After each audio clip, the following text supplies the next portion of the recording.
Par la culpabilité d'avoir survécu, elle raconte pour la première fois en France, à visage découvert, son face-à-face de plusieurs heures avec Amédi Koulibaly et le traumatisme d'avoir assisté impuissante à la vie et la mort de 4 otages.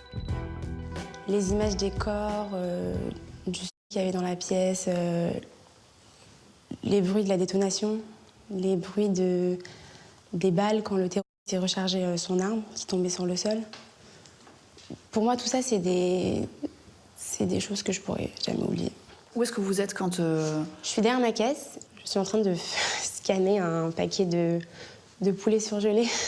Je me rappelle parce que quand il y a eu la première détonation, c'était tellement fort que j'ai lâché le paquet et en tombant, il s'est ouvert. Je me rappelle en fait de cette image. Donc je ne savais pas exactement ce que c'était, mais comme j'ai vu les gens qui commençaient à courir pour se réfugier, donc je me suis, par réflexe, je me suis cachée sous ma caisse en fait. Qu'est-ce que vous voyez? Je vois à ma gauche Johan qui en fait s'est pris une balle dans la joue. Johan, c'est mon collègue. Il avait la main sur la joue et il disait au secours, ça fait mal.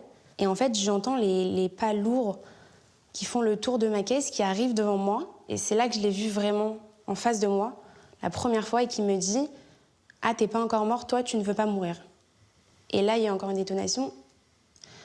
Il me tue et je sais pas comment il m'a raté en fait.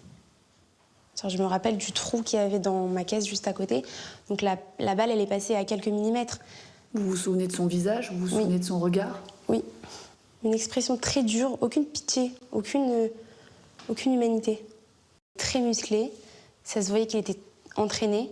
Il avait un gilet pare-balles sur lui, énormément de munitions tout autour, 2 Kalachnikov, une dans chaque main. Et en fait, il avait un habit militaire, les bottes noires, montantes.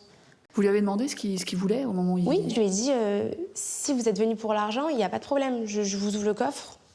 Et là, il a rigolé, il m'a dit t'as vraiment cru que j'étais venue pour de l'argent? T'as entendu ce qui s'est passé mercredi? Tu veux rien rater?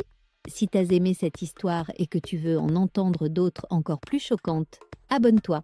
On parle de crimes, de mystères et de faits divers que tu ne trouveras nulle part ailleurs. À très vite pour la prochaine affaire. Abonne-toi et active les notifications.